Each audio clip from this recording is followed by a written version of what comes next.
So I turn to the other people on my street and I'm like, you guys go ahead, I'll see you inside. And the principal waits for them to go. And he looks at my mom and he says, I'm sorry, Tracy can't go to this school. And so what I learned that day was what to do when you're told no.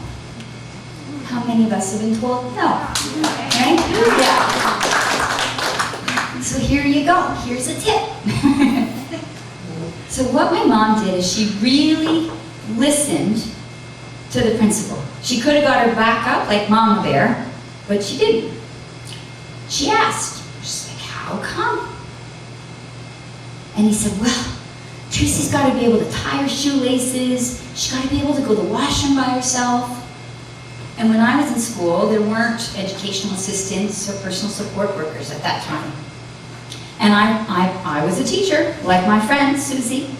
And I can't imagine having 30 kindergarten kids and a child who has 4 limbs affected in my classroom. Like, how could I manage that and 30 other kids?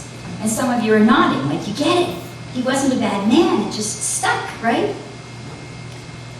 My mom knew that I could tie my shoelaces, that I was independent. So what she did is really listened and took the sting out of what he was worried about. And what she did was she counter-offered. She said, how about you try Tracy just for 1 week? And if it doesn't work out,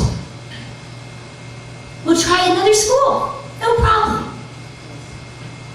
And so the principal figures, okay, I can sign on for that, no problem if it doesn't work. So my mom, she gets down on her knees to be eye level with me. And just as I'm saying knees, all of a sudden I'm starting to feel a pain right there.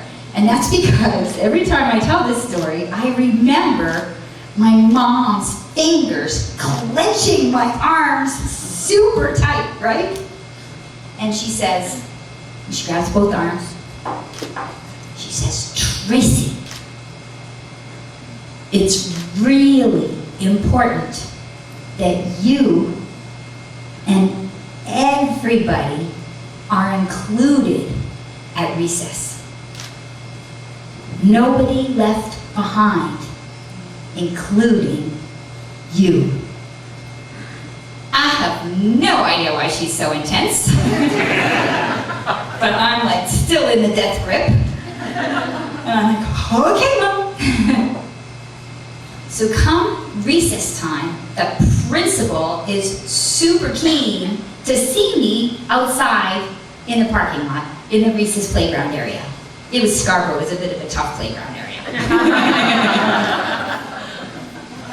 And so he goes outside, and he's like looking for me, and he can't see me anywhere during recess. And he's like, that's okay. It's her first day. She just needs a little bit of time. So 5 minutes go by, and he still can't see me outside.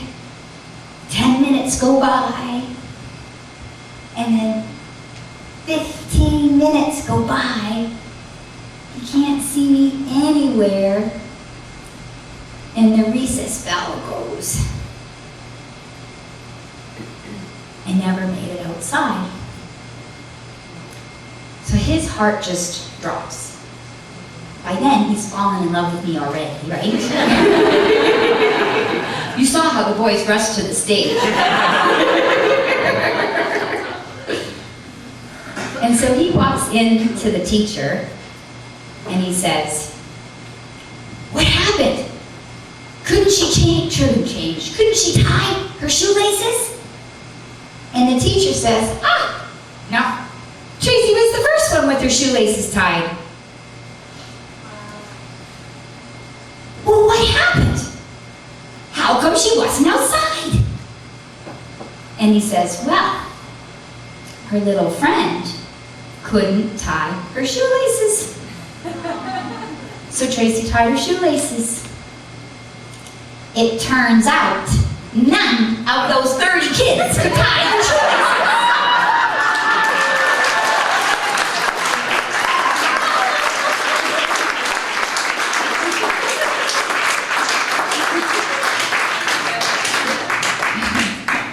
The teacher said, I don't know what was in her head, but for some reason she was bound and determined to make sure nobody was left behind.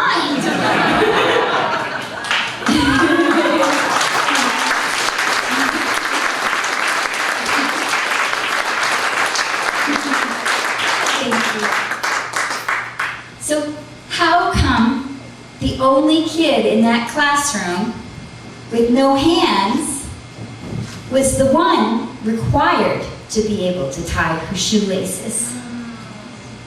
So when you're stopped by what seems like reasonable boundaries, or a standard operating procedure, or a job that seems relevant for a man or a monogamous relationship,